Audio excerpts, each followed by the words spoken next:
नमस्कार, मैं हूं कृति मिश्रा और आप देख रहे हैं जयपुर एक्सप्लोर मैगजीन का डिजिटल प्लेटफॉर्म। इतिहास की परतों में छुपा है गुलाबी रंग का राज। जयपुर को पिंक सिटी कहा जाना जितना खूबसूरत सुनाई देता है, उतनी ही गहरी और सोच समझकर रची गई इसकी पृष्ठभूमि भी है। भारत में राजघराने सिर्फ तलवार या ताज से नहीं, बल्कि अपने संस्कार और परंपराओं से भी पहचाने जाते थे। सवाई राम सिंह द्वितीय जब जयपुर की गद्दी पर थे, तब वो न सिर्फ राजनीति में माहिर थे, बल्कि उनमें एक कलाकार की आत्मा भी बसती थी। 1953 में जब ब्रिटिश साम्राज्य के प्रिंस ऑफ वेल्स ने भारत आने का ऐलान किया, तब सवाई राम सिंह को ये एक अवसर के रूप में दिखा, न कि सिर्फ राजनयिक भेंट, बल्कि अपनी संस्कृति को पूरी दुनिया के सामने प्रदर्शित करने का सुनहरा मौका। उन्होंने जयपुर को सजाने संवारने के लिए कोई साधारण तरीका नहीं चुना। उन्होंने पूरे शहर को एक ऐसे रंग से रंगवाया जो भारतीय मूल्यों और संवेदनाओं का प्रतीक हो, गुलाबी रंग। उनका मानना था कि ये रंग अतिथि के लिए अपनापन, शांति और गर्मजोशी को दर्शाता है। इस सोच ने जयपुर को एक नई पहचान दी जो आज लगभग 200 साल बाद भी वैसे ही कायम है। एक रंग, एक राजा और एक शहर की तकदीर। बहुत ही कम शहर ऐसे होते हैं जो किसी एक रंग से पहचाने जाते हैं, और जयपुर उन्हीं में से एक है।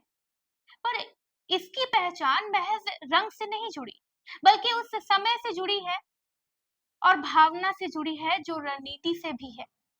सवाई राम सिंह ने गुलाबी रंग को सिर्फ इसलिए नहीं चुना कि वो सुंदर दिखता है, बल्कि इसलिए चुना क्योंकि वो उनके शहर की आत्मा के सबसे करीब था। उन्होंने न सिर्फ उस समय के ब्रिटिश राजकुमार को प्रभावित किया, बल्कि आने वाले समय में पर्यटन, संस्कृति और वैश्विक ध्यान को भी अपने शहर की ओर खींच लिया। यही वजह है कि आज जयपुर भारत के उन चुनिंदा शहरों में से है जहां परंपरा और आधुनिकता एक साथ सांस लेती है। हर साल लाखों पर्यटक इस शहर में सिर्फ महल और किलों को देखने नहीं, बल्कि उस गुलाबी रंग को महसूस करने आते हैं जिसने एक शहर को शहर से ज्यादा एक अनुभव बना दिया। पुराने शहर की हर गली में बसती है गुलाबी विरासत। जयपुर का जो पुराना इलाका है, खासकर हवा महल, जौहरी बाजार, किशन पोल, चौगान स्टेडियम और चौपड़ जैसे क्षेत्र, वहां आज भी हर इमारत गुलाबी रंग में ही रंगी जाती है। ये काम सिर्फ दिखावे के लिए नहीं किया जाता, बल्कि इसे कानूनी रूप से अनिवार्य किया गया है ताकि जयपुर के ऐतिहासिक और सांस्कृतिक छवि बरकरार रह सके। सोचिए, एक रंग की विरासत को बचाने के लिए सरकार को कानून बनाना पड़ा। इससे अंदाजा लगाया जा सकता है कि जयपुर का गुलाबी रंग सिर्फ दीवारों की पहचान नहीं, बल्कि इतिहास, परंपरा और गौरव की निशानी बन चुका है।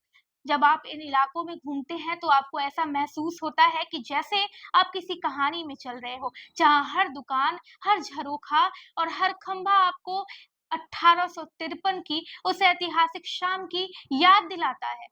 जयपुर, जहां विरासत और रंगों का मेल इतिहास रचता है। जयपुर सिर्फ एक शहर नहीं है, ये एक सोच है कि विरासत को संजोया जाए, उसे संभाल कर रखा जाए और गर्व के साथ दुनिया को दिखाया जाए। आज जब देश के दूसरे शहर तेजी से बदले जा रहे हैं, जयपुर ने अपने उस गुलाबी रंग को आज भी जिंदा रखा है, जिसने उसे पूरी दुनिया में अलग बनाया है। डिजिटल युग में भी इस शहर की पहचान वो ही है जो 19वीं सदी में बनाई गई थी। यहाँ आकर जब सूरज की रोशनी गुलाबी इमारतों पर पड़ती है, तो शहर एक चमकती हुई कविता की तरह लगने लगता है। जयपुर का ये गुलाबी रंग सिर्फ एक रंग नहीं है, बल्कि उसकी आत्मा है, जो हर यात्री, हर फोटो, हर स्मृति में हमेशा के लिए बस जाती है। आपको ये कहानी कैसी लगी, जहां पर हमने आपको बताया कि जयपुर को आखिर गुलाबी शहर कहा क्यों जाता है? और ऐसे ही अन्य जानकारियों के लिए विजिट करिए www.jaipurexplore.com। धन्यवाद।